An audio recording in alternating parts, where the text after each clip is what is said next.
You're watching CBS 4 News in high definition. After a week on the run, the Doherty gang is captured in southern Colorado. Their crime spree included a police chase that got up to 125 miles per hour and ended in a shootout. The three siblings who were the focus of a nationwide manhunt are now in custody in Pueblo. Police caught Dylan, Lee, and Ryan Doherty near Walsenburg yesterday. They appeared in court today. CBS 4's Rick Salinger was in court and has more on the Doherty gang's arrest. Over the objection of the Doherty's attorney, these pictures were taken by the Pueblo chieftain. For legal purposes, the Doherty gang appeared in court, but it was from jail by TV. The Dohertys are also suspected of shooting at a police officer in Florida and robbing a bank in Georgia. Their mother says their side of the story will be told in court. The Florida police officer who tried to stop the Dohertys says he looks forward to seeing them in court. Florida police officer Kevin Wildner says that the Dohertys fired at him around 20 times during a chase last week. He says he started chasing the trio when he spotted their sedan speeding. He had to stop when a tire on his car went flat. Wildner thanked the media and the public for helping police track down and capture the suspects. I hope this crime by these lawless individuals remind us of the responsibility each of us has to one another as we seek to keep our communities safe. Wildner says he was disappointed that he couldn't keep up with the suspects during the chase in Florida. Denver police are investigating a suspected homicide at 8th and Decatur early this morning. Police responded to a report of a single-car accident.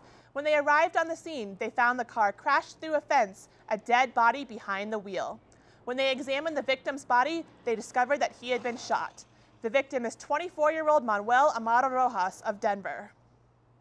We were calling it initially a suspicious death. Sometimes these things take time to develop. Our investigators were able to gather a little more information that really directed our investigation towards this being a homicide and not a traffic accident. Police are looking for a green 1998 Hyundai Elantra that they believe was in the area around the time of the accident. In Aurora, police are investigating the death of a woman whose body was found stuffed in the back of an SUV. Police discovered the woman's body in the neighborhood of Bellevue and Parker. Neighbors report seeing the vehicle parked there as early as Saturday. No one recognized the vehicle as being from the neighborhood. Investigators say her death is suspicious. A Boulder police officer and a bar manager are recovering after they were assaulted. Boulder police say Trevin Hunter assaulted the bar manager when he asked him to leave the premises. The manager says Hunter refused to pay a $3 bar tab. When the police officer approached Hunter on the street, he says Hunter assaulted him. The officer was taken to the hospital for his injuries. Boulder police are asking anyone who may have witnessed the scene to contact them. It's been another roller coaster day on Wall Street, with stocks ending high. This week's fluctuations in the stock market have made history. CBS correspondent Carrie Ederer explains what caused today's surge. The Dow surged more than 400 points in Wall Street's wildest week since the financial meltdown in 2008.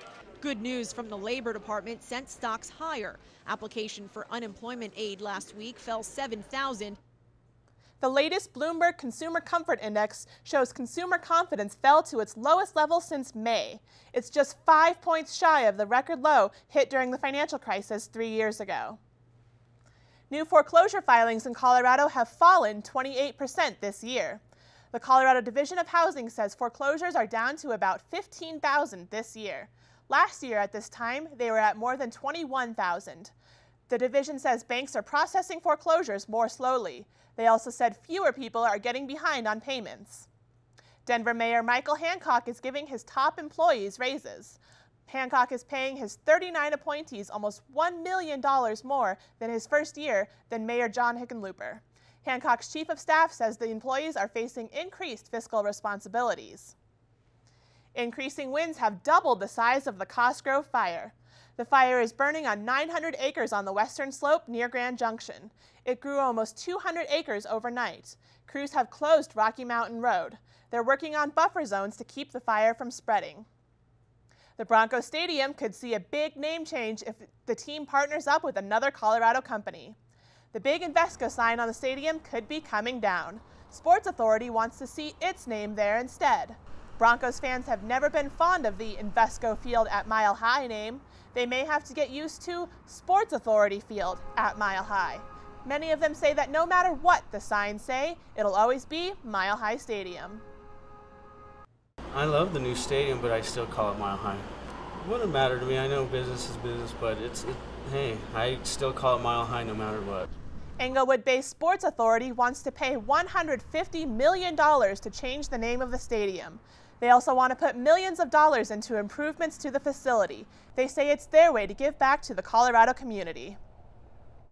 We're from Colorado. We embrace the name at Mile High. This is a great name for us. It's a national name. It has heritage. We love the name. Sports Authority will find out next week if their deal is accepted. The Broncos are gearing up for their first preseason matchup. The team is warming up in Dallas to take on the Cowboys. Vic Lombardi is live on the field with a preview of the game coming up next. And a woman is arrested for animal cruelty. Coming up, we'll show you how her arrest is keeping kids from finishing their 4-H projects. And if you think you can't afford to eat healthy, our Money Saver tells us how you can get a free meeting with a nutritionist.